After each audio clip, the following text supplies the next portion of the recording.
And Democrats in Congress are calling for President Trump to remove Homeland Security Secretary Kristi Noem following her statements about Alex Pretti. That was the Minnesota man killed by immigration officers. Paul Spey checked some of Noem's claims for PolitiFact. Homeland Security Secretary Kristi Noem held a press conference this weekend to talk about why federal officers shot and killed a Minnesota man named Alex Pretti. Let's go over a few of her claims, starting with this one. An individual approached U.S. Border Patrol officers with a 9mm semi-automatic handgun. Homeland Security says they recovered this gun at the scene, and the Minneapolis police chief said Pretti had a permit to carry. But we've seen no videos of him actually pointing it at anyone.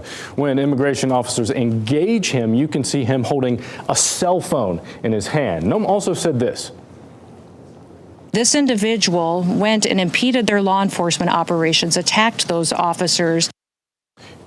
Is that right? Did Pretti actually impede officers or attack them? Well, the footage on your screen shows Pretti's actions before he was shot. He's standing in the street and appears to be pointing his camera at a federal officer.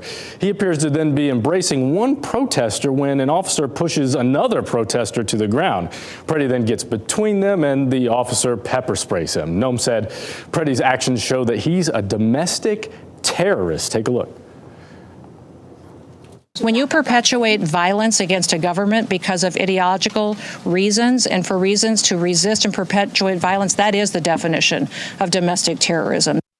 The FBI defines domestic terrorism as a dangerous act meant to intimidate civilians or government officials through a mass destruction, an assassination, or even a kidnapping.